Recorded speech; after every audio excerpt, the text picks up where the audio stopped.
Hello and welcome. My name is Kristin. This is the pre-show interview for Red Tie Live. We're coming at you with another full show live stream on January 6th at 4 p.m. streaming on YouTube.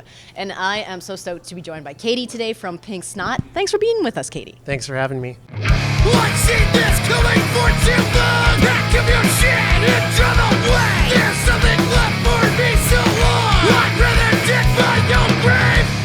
So tell us a little bit about Pink Snot. First of all, when I went to search your band, I always like looking at the Google questions that come up on the side, and I was really surprised to find out that a lot of people ask, why is snot pink? So I'm going to go ahead and ask you, why is snot pink?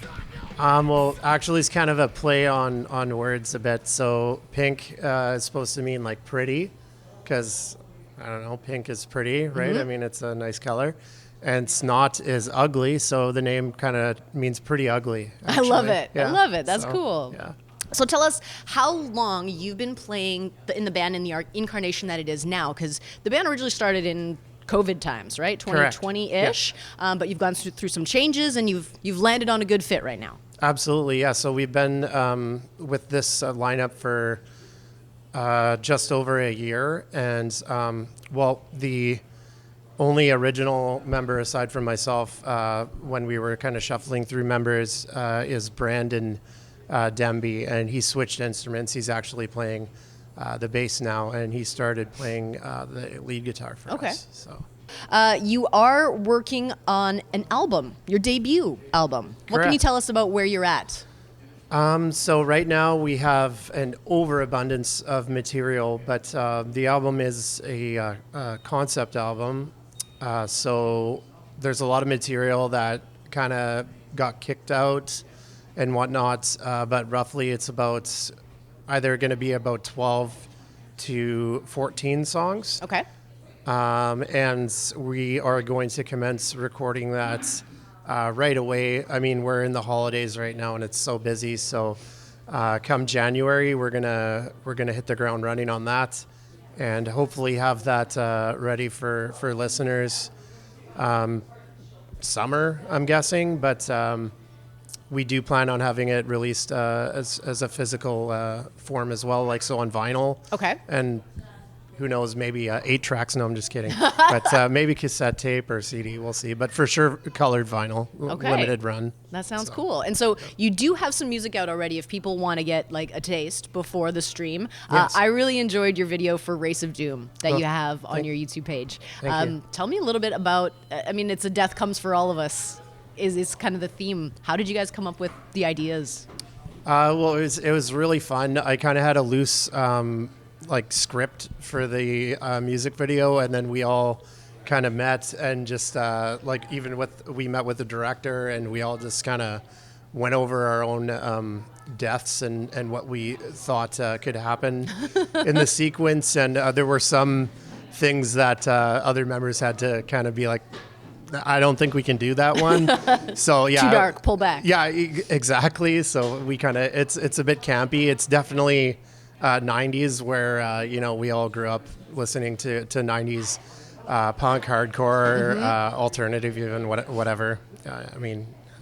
So definitely we take influence from a lot of the music videos we grew up watching, and it was a boatload of fun doing. And we definitely plan on having another new music video coming way before the album is ready. So, awesome. Yeah. Well, I look forward to that. I was reading under the comments of the video, and I can't remember if this was on your socials or if this was on YouTube, but one of them said, like, this video makes me wish that much music still existed. And I kind of got that feeling too. So what you're saying about being influenced by the stuff that you watched coming up makes total sense.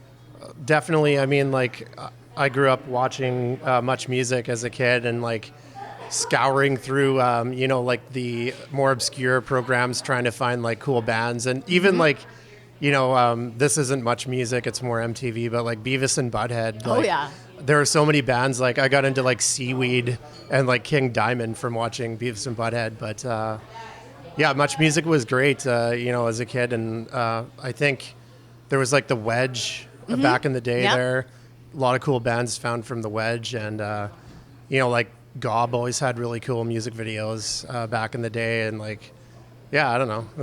Punk bands always have really or had really cool videos back then, I found. So Yeah. I agree. And like with a lot of punk songs being so short, you have a short window to tell like a really creative story. And I think you guys are hitting the mark on that one. We were talking about comments on social media, and I had noticed also in one of your posts, someone had commented in Spanish, which I thought was really cool. Are you finding that you have a fan base further outside of Winnipeg? Where are some of the more interesting places you've seen folks comment or even buy your stuff from? Definitely, we've been lucky to have fans all over the place. We have some fans in the United States, Australia, Germany. I've had people buy T-shirts actually in Germany, which I was surprised.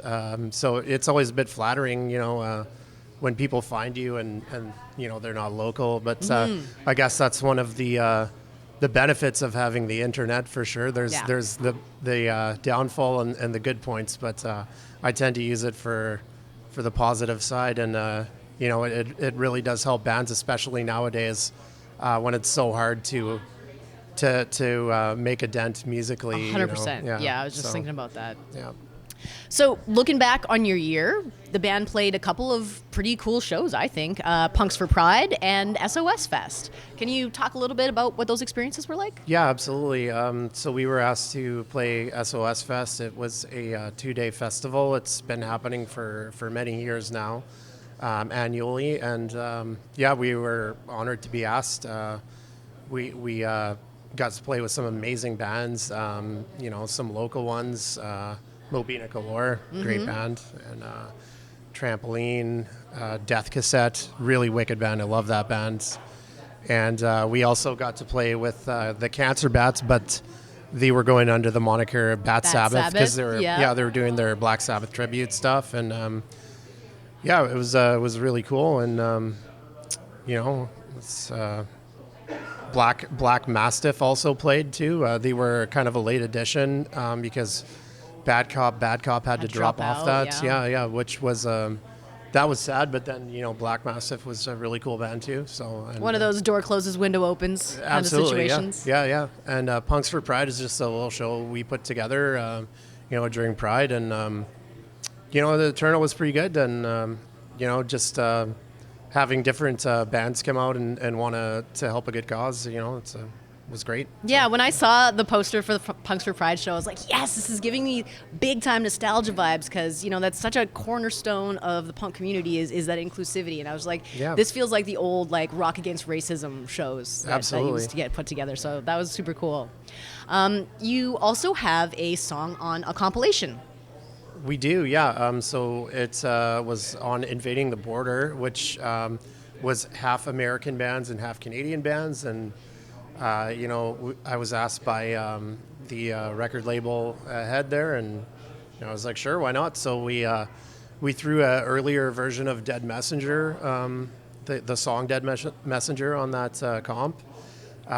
We actually had it mastered at the Blasting Room, which was pretty cool.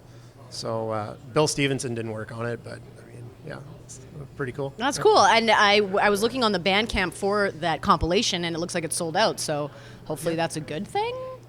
Yeah, absolutely. Yeah, awesome.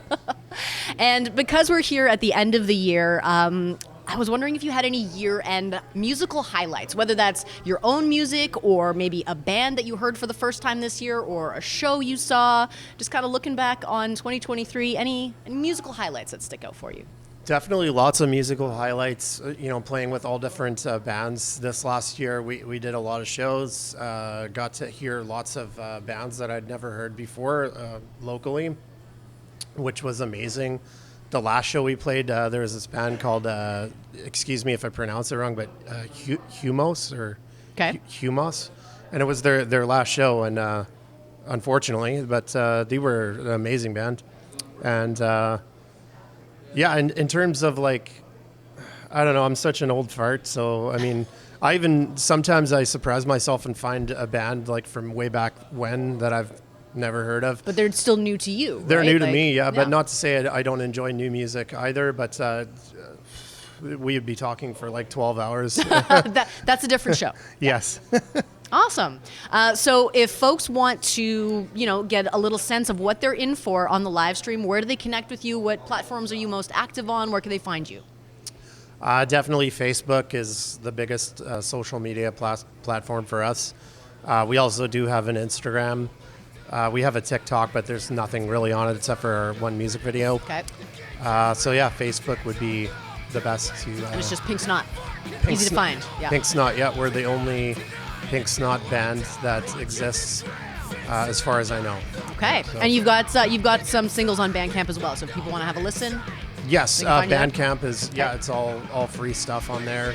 We even have a lot of our earlier stuff where it's more skate punk and even some ska punk stuff. Ooh, so you're going to get a sense of the evolution. Pop punk even, yeah, there was a big change. Like a lot of people had commented, they're like, wow, this is like a completely different band, but that's why we kind of call ourselves No or Newcore or whichever it's going to be today.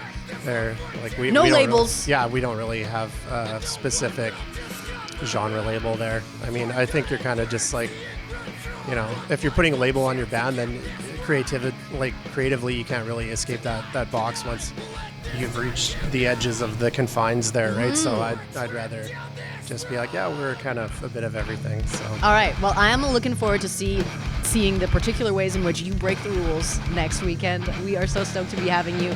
Make sure you join us for the live stream, 4 p.m. on YouTube. Make sure you subscribe. It's Red Tie Live, and we're coming at you on January 6th. We'll see you there.